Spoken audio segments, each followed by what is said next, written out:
Buenos días, bienvenidos al estudio de Biblia con café. Mi nombre es Isaac y estamos estudiando el libro de Números. Cada mañana, todos los días, a las 7 a.m. tenemos un estudio donde estamos analizando un poquito acerca del contenido de cada libro, acerca del contenido de cada capítulo de cada libro, desde el libro de Génesis hasta el libro de Apocalipsis. Vemos cómo Jehová, como Dios, como Yahweh, como nuestro Abba Padre, manifiesta su voluntad a lo largo de la Biblia y nos hace saber lo que Él, la identidad que Él es, el ADN de nuestro papá, el carácter de nuestro papá.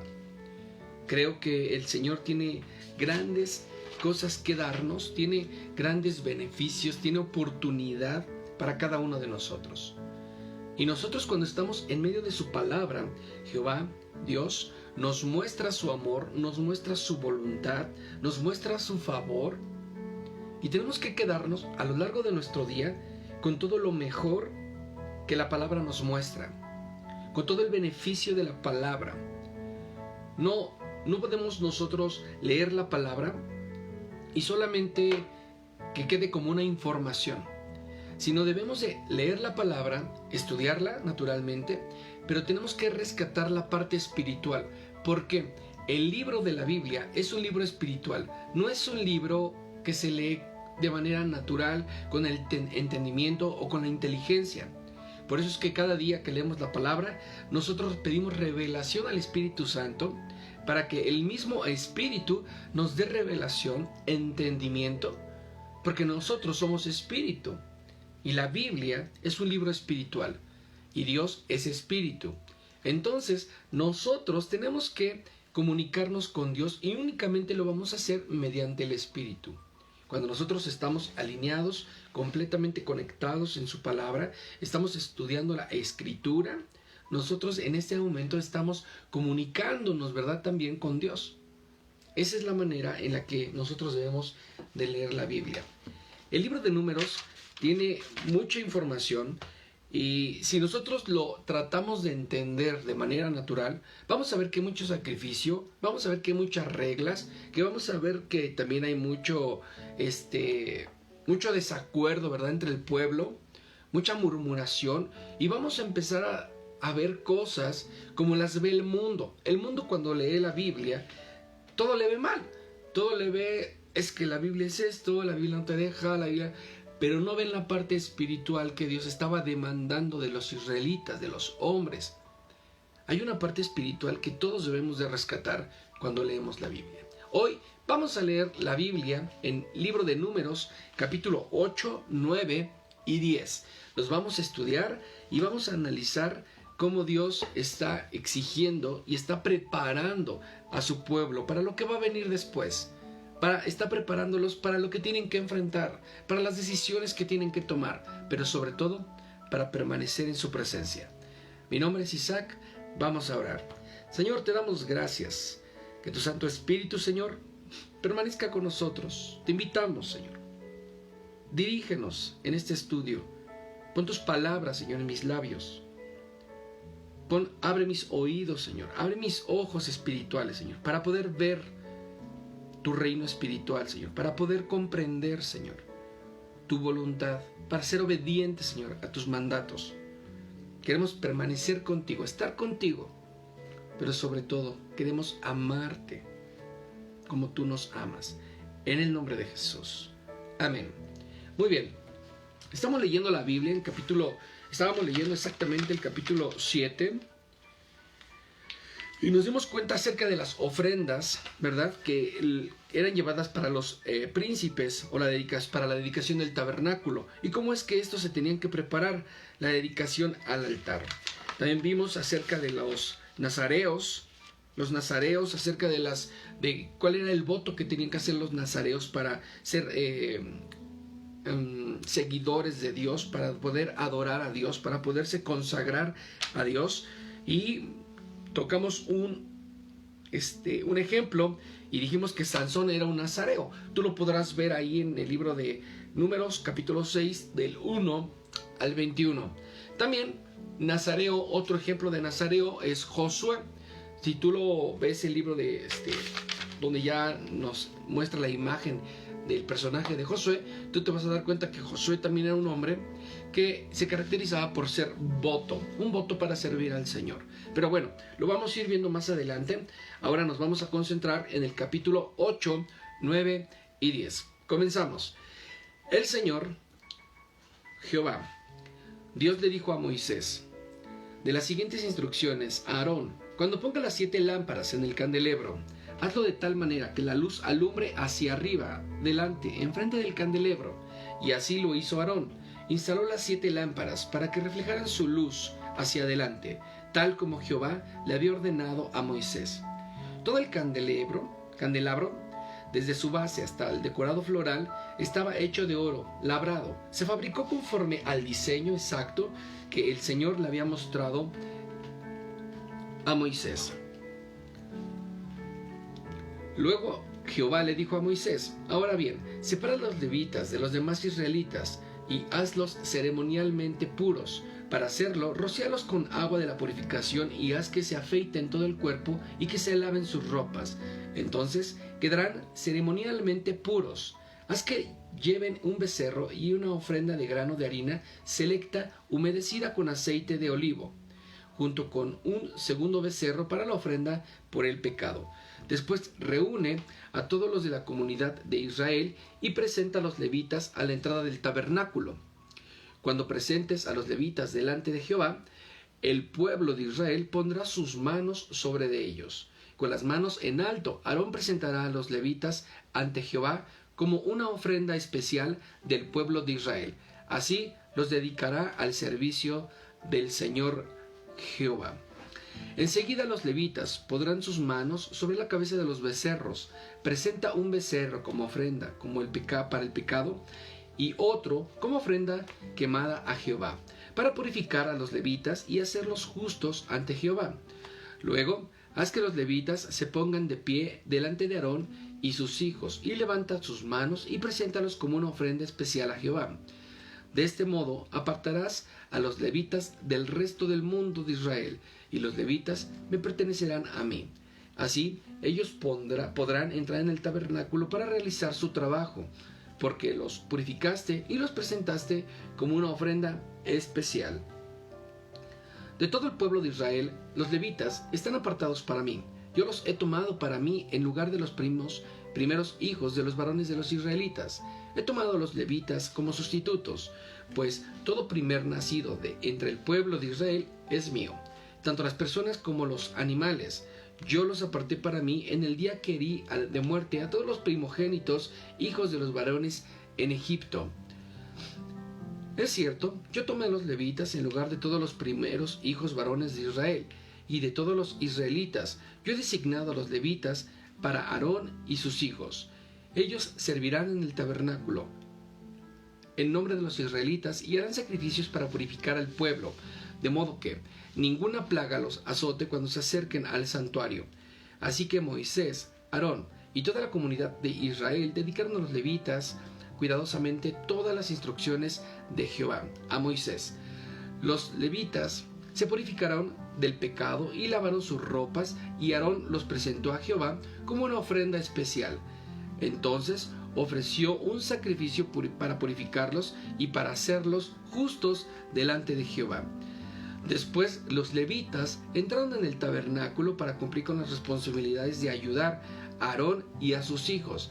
Así se llevó a cabo todo lo que Jehová le ordenó a Moisés con respecto a los levitas. Jehová le dio otras instrucciones a Moisés. Los levitas seguirán esta regla, empezarán su servicio en el tabernáculo a la edad de 25 años y se jubilarán a los 50 años. Después de su jubilación podrán ayudar a sus compañeros levitas como guardias en el tabernáculo, pero no podrán oficiar ceremonias. Así es como asignarán los deberes a los levitas. Bueno, en el capítulo 8 vemos cómo el Señor le pide lámparas. Las lámparas del santuario tenían que alumbrar en un lugar específico y tenían también un gran propósito. Y del 5 al 26, la consagración de los levitas y su servicio. Recordemos que de la tribu de Leví había una gran riqueza, ya que estábamos hablando de que estos eran los que iban a servir en el tabernáculo, los que iban a prestar su servicio exclusivamente para honrar a Jehová, para honrar a Dios en este momento. Amén. En el 9, un año después que Israel saliera de Egipto, Jehová le habló a Moisés en el desierto del Sinaí. El primer mes de este año le dijo: di a los israelitas que celebren la Pascua en tiempo establecido. Al atardecer del día 14 del primer mes, asegúrate de seguir todos mis decretos y todas mis ordenanzas acerca de esta celebración. Entonces Moisés le dijo al pueblo que celebrara la Pascua en el desierto de Sinaí. Al atardecer, el día 14 del primer mes, allí celebraron el festival, así como Jehová le había ordenado a Moisés. Sin embargo, algunos hombres estaban ceremonialmente impuros por haber tocado un cadáver y por eso no podían celebrar la Pascua en aquel día.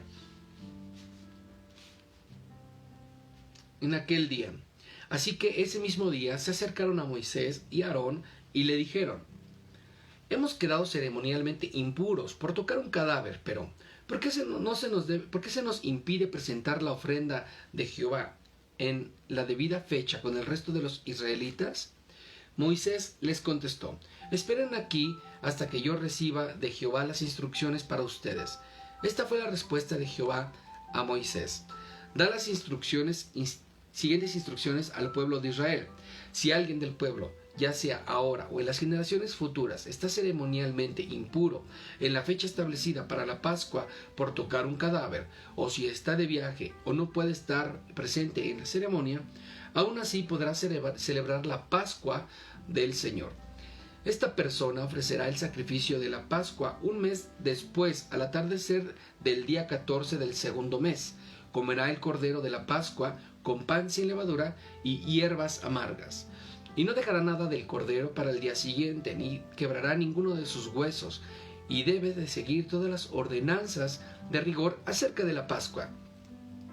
Aquellos que no estén ceremonialmente impuros, ni anden de viaje, pero aún así dejen de celebrar la Pascua en la fecha establecida, serán excluidos de la comunidad de Israel. Si no presentan ofrenda a Jehová en la fecha debida, sufrirán las consecuencias de su culpa. Y si el extranjero que vive entre ustedes quiere celebrar la Pascua del Señor, debe de seguir estos mismos decretos y de ordenanzas. Las mismas leyes se aplican tanto a los israelitas de nacimiento como a los extranjeros que viven en ustedes. El día que se armó el tabernáculo, la nube lo cubrió, pero desde la tarde hasta el amanecer, la nube habría cubierto el tabernáculo. Tomaba la apariencia de una columna de fuego. De esta manera ocurría siempre por la noche. La nube que cubría el tabernáculo tomaba la apariencia de fuego. Cada vez que la nube se elevaba de la carpa sagrada, el pueblo de Israel levantaba el campamento y la seguía. A donde la nube se detenía, el pueblo de Israel armaba nuevamente el campamento. De esta manera los israelitas viajaban y acampaban por orden de Jehová. Donde él les indicaba que fueran, permanecían en el campamento todo el tiempo que la nube quedaba encima del tabernáculo. Si la nube se quedaba por largo tiempo sobre el tabernáculo, los israelitas permanecían allí y se llevaba a cabo los deberes ante Jehová. Algunas veces la nube se detenía por pocos días sobre el tabernáculo. Entonces el pueblo se quedaba por pocos días, pero Jehová ordenaba. Luego, a la orden de Jehová levantaban el campamento y se ponían en marcha. Algunas veces la nube se detenía solo por una noche y se elevaba a la mañana siguiente. Pero fuera de día o de noche, Cuando la nube se levantaba, el pueblo levantaba también el campamento con él y se ponían todos en marcha. Si la nube permanecía sobre el tabernáculo por 2 días, un mes o un año, el pueblo de Israel acampaba y no se ponían en marcha. Pero en cuanto se elevaba, ellos levantaban el campamento y se ponían todos en marcha, siguiendo a la nube. Así que acampaban o viajaban bajo las órdenes de Jehová y obedecían todo lo que el Señor les decía por medio de Moisés. ¡Wow! Vemos cómo en el libro de Números, capítulo 9, Dios manifiesta su voluntad poderosa y del 1 al 14, primero les hace una exhortación a que no olviden que tienen que continuar con la celebración de la Pascua, ya que la Pascua representaba la gran victoria que los israelitas tuvieron al momento de salir de Egipto. Recordemos que todos ellos, antes de haber salido de Egipto, tuvieron un tiempo increíble, cada uno en sus casas, mataron un cordero, lo sacrificaron, mancharon sus cinceles de las puertas de sus hogares, y de esa manera el ángel de la muerte pasaría de largo y todos los primogénitos de ese lugar, ¿verdad?, iban a morir, menos aquellos que tuvieran esta marca. Entonces Jehová de alguna manera estaba muy interesado en que la Pascua se siguiera celebrando, porque era un día de victoria, era un día donde Él había demostrado que Él era el Dios de Israel, el Dios todopoderoso, y Jehová manifestó su voluntad. Ahora, en el capítulo 9, del 15 al 23, estaban guiados todo el pueblo de Israel en el tabernáculo por la nube. La nube les decía dónde ir, cómo ir. Si la nube se levantaba, todos levantaban la carpa, levantaban sus armazones, todos los accesorios que comprendía el tabernáculo, y lo llevaban y caminaban en el desierto. Si la nube se detenía y bajaba, en ese momento ellos tenían que volver a colocar el campamento y tenían que armar toda esta estructura. Los levitas tenían que especificar, dedicarse al santuario, dedicarse al tabernáculo, que todo quedara completamente en orden, mientras que el más ejército, ¿verdad?, tenían que ayudar de alguna manera a cuidar, si tenían que establecer, poner sus tiendas y los animales y todo esto. Todo era una gran orquesta cuando Dios los estaba dirigiendo, cuando Jehová los estaba dirigiendo por el desierto. Todos ellos estaban siendo dirigidos por la nube que los cubría del tremendo sol, y también manifestaba la presencia de Jehová mismo en este lugar.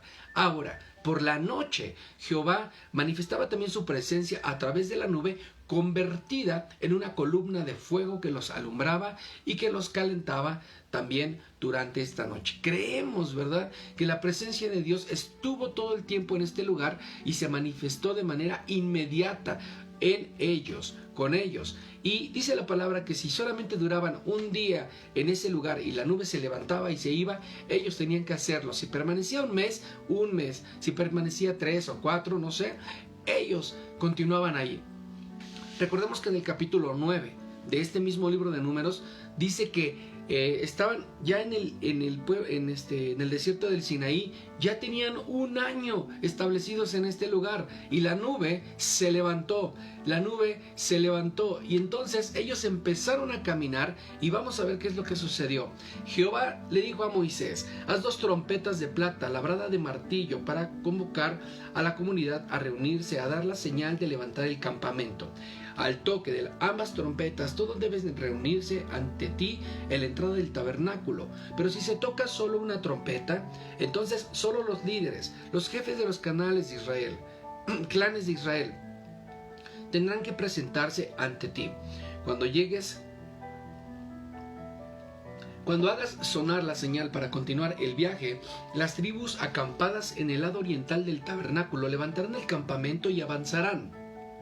Cuando hagas sonar la señal por segunda vez, las tribus acampadas en un lado sur las seguirán. Haz sonar toques cortos como señal de ponerse en marcha. Pero cuando convoques al pueblo o asamblea, toca las trompetas de manera diferente. Únicamente los sacerdotes, los descendientes de Aarón, podrán tocar las trompetas. Esta es una ley perpetua para ustedes y tendrán que cumplirse de generación en generación. Cuando lleguen a su propia tierra y vayan a la guerra contra sus enemigos, los que atacan darán la alarma con las trompetas. Entonces Jehová, su Dios, los recordará y los rescatará de sus enemigos. También hagan sonar las trompetas en tiempo de alegría, en sus festivales anuales y en los principios de cada mes. Además, toquen las trompetas cuando entreguen las ofrendas quemadas y las ofrendas de paz. Las trompetas le recordarán a Jehová el pacto que hizo con ustedes. Yo soy el Jehová, yo soy el Señor su Dios. Durante el segundo año, después de que Israel saliera de Egipto, el día 20 del segundo mes, la nube se elevó del tabernáculo del pacto. Entonces los israelitas salieron del desierto de Sinaí y viajaron a otro lugar, hasta que la nube se detuvo en el desierto de Param. Cuando el pueblo salió por primera vez, siguiendo las instrucciones que el Señor había dado por medio de Moisés, las trompetas de Judá iban delante. Estas marchaban delante de su estandarte y su jefe era Nazón, hijo de Aminadab. Las siguieron las trompetas de la tribu de Isaacar, dirigidas por Natanael, hijo de Suar, y también las trompetas de la tribu de Zabulón, dirigidas por Eliab, hijo de Elón. Después de que se armó el tabernáculo y las siguientes en ponerse en marcha fueron las divisiones gersonitas y los meranitas de los levitas, llevando consigo el tabernáculo. Las trompetas de Rubén fueron las próximas en salir y marchaban tras su estandarte. Su jefe era Eliesur, hijo de Sedur. Las siguientes trompetas de la tribu de Simeón, dirigidas por Semuel, hijo de Suri Sadai, y también las tropas de la tribu de Gad, dirigidas por Eliasaf, hijo de Sedeuel. Luego salió de la división de Coatita de los levitas, que llevaba consigo los objetos sagrados del tabernáculo. El tabernáculo debía de estar ya instalado en su nueva ubicación antes de que ellos llegaran al próximo lugar del campamento. Las tropas de Efraín marcharon a continuación detrás de su estandarte. Su jefe era Elisama, hijo de Amiud. Las siguientes tropas de la tribu de Manasés, dirigidas por Gamaliel, hijo de Pedasur, y también las tropas de la tribu de Benjamín, dirigidas por Abidán, hijo de Gedeoni. Las últimas en salir fueron las tropas de Dan, que marchaban tras su estandarte en las retaguardias de todos los campamentos tribales. Su jefe era Aiser, hijo de Amisadai,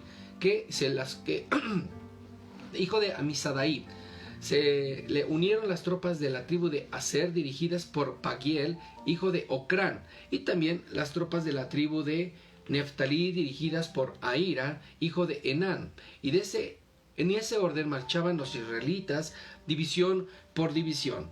Un día Moisés le dijo a su cuñado Jobab, hijo de Reuel, el madianita: vamos por el camino al lugar de Jehová, que Jehová nos prometió, porque él nos dijo: yo se los daré a ustedes. Ven con nosotros y te trataremos bien, porque Jehová ha prometido maravillosas bendiciones para Israel. No iré, respondió Jobab. Debo de regresar a mi propia tierra y a mi propia familia. Por favor, no nos dejes, rogó Moisés. Tú conoces los lugares del desierto donde debemos acampar. Ven, sé nuestro guía. Si vienes con nosotros, compartiremos contigo todas las bendiciones que Jehová nos dará. Así que después de salir del monte de Jehová, marcharon por 3 días en el arca del pacto. Iban delante de ellos para indicarles dónde detenerse y descansar. Cada día, mientras que caminaban su viaje, la nube del Señor se mantenía en aire sobre ellos. Siempre que el arca salía, Moisés gritaba: levántate, oh Señor, y que se dispersen tus enemigos, que huyan delante de ti. Y cuando el arca se ponía en tierra, Moisés decía: vuelve, oh Señor, a los incontables millares de Israel. Aleluya. Amén. Bien, vemos cómo Jehová está manifestando su voluntad poderosa. Y ahora, la Escritura dice que la luz, ¿verdad?, es la que brilla en un lugar oscuro. Moisés, ¿verdad?, les pidió a todos ellos que no dejaran de hacer todo lo que Jehová les decía. Pero las lámparas, la luz que radiaban las lámparas, les permitían, ¿verdad?, tener alumbramiento en lugares oscuros. por ejemplo. También Moisés rociaba agua sobre ellos, la aplicación de la sangre de Cristo a nuestras almas por fe. Cuando ellos eran rociados con agua, simbolizaba o representaba lo que Jesucristo venía a hacer ahora en el nuevo pacto, que roció su sangre, derramó su sangre, por amor a ti y por amor a mí, por salvación de nuestras vidas. Y todo esto es por fe. Ahora, la nube tenía el propósito de ser señal de la presencia de Dios. Cuando los israelitas estaban observando la nube durante el día, ellos estaban observando literalmente la presencia de Dios. Estaban observando que Dios estaba en ese lugar. Y por la noche, esta misma nube se convertía en una gran columna de fuego que los iba dirigiendo, que los estaba cuidando también. Ahora, si la nube se levantaba, ellos podrían, ¿verdad?, salir. Ellos podrían levantar su campamento, podrían levantar todo su show y caminar hacia donde la nube les estaba indicando. Ahí estamos nosotros dirigidos por el Espíritu Santo. Nosotros, el día de hoy, somos dirigidos por el Espíritu Santo. Esto significa que nosotros ya no tenemos la nube con nosotros ya no tenemos la columna de fuego, pero el día de hoy nosotros somos dirigidos por medio del Espíritu Santo. Nosotros le preguntamos al Espíritu Santo a dónde ir, qué decir, qué hablar, qué no hablar, cómo comportarnos, y el Espíritu Santo nos dice si debemos de ser o hacer algunas cosas o dejar de hacer algunas otras. El Espíritu Santo es quien nos dirige el día de hoy, quien nos da pauta, quien abre puertas, quien nos dice qué es lo que va a suceder, quien nos anticipa delante de los problemas. El Espíritu Santo hoy está haciendo esta función de dirigirnos, dice la palabra, de ser nuestra ayuda. Aleluya. Ahora, las trompetas tipificaban la predicación del Evangelio. Eso es correcto. Hoy las trompetas para nosotros, lo que ellos hacían, tipificaban la predicación del Evangelio. Nosotros somos esas trompetas. Nosotros somos como esas trompetas que anuncian las buenas noticias, que anuncian la verdad, que anuncian la fe del Señor, la salvación. Amén. Y para ellos era como una llamada de atención para que los pecadores o los que estaban haciendo lo malo se volvieran a hacer lo bueno. Y hay mucho más cosas que hay que comentar acerca de este capítulo, pero bueno, lo vamos a dejar aquí y quiero que sepas que el Señor está contento de que tú estés tomando estos tiempos de estudio. Estamos aprendiendo muchísimo acerca de este libro. Señor, te damos gracias, Padre. Declaramos, Señor, que este es un gran tiempo de bendición, es un tiempo, Señor, de victoria, es un tiempo, Señor, donde tú serás siempre exaltado, donde el nombre de Jehová, el nombre de Dios Todopoderoso, el nombre de Yahweh, gracias, te damos toda la gloria y que solamente tú seas exaltado. Síguenos dirigiendo, Señor, como hasta el día de hoy, en victoria, en amor, en poder, porque tuyo es el reino, porque tuyas nuestras vidas, porque tuyo, Señor, es el galardón, tuyas son las coronas. Te damos toda la gloria y estamos contentos, Padre, de que nos permitas tener este estudio, de conocer tu palabra. Poco a poco vamos avanzando, poco a poco vamos conociéndote y nos sentimos agradecidos porque hasta el día de hoy tu favor, tu gloria, tu amor ha cubierto nuestras vidas. En el nombre de Jesús. Amén. Pues Dios bendice sus vidas. Gracias a Dios porque nos permite tener este tiempo de estudio, este tiempo de lectura. Y vemos cómo Jehová manifestó su voluntad, vemos cómo Yahweh manifestó su poderosa voluntad, su amor hacia su pueblo, mediante estatutos, mediante ordenanzas. Vemos cómo todo el pueblo marchaba, ¿verdad? Como una procesión poderosa, al sonido de trompetas, al sonido de la alabanza, anunciando victoria, porque el pueblo de Israel fue un pueblo en victoria. Es el día de hoy el pueblo predilecto, el pueblo amado del Señor. Dios bendice tu vida. Mi nombre es Isaac Valdés. Esto es Biblia con Café. Nos vemos mañana a las 7.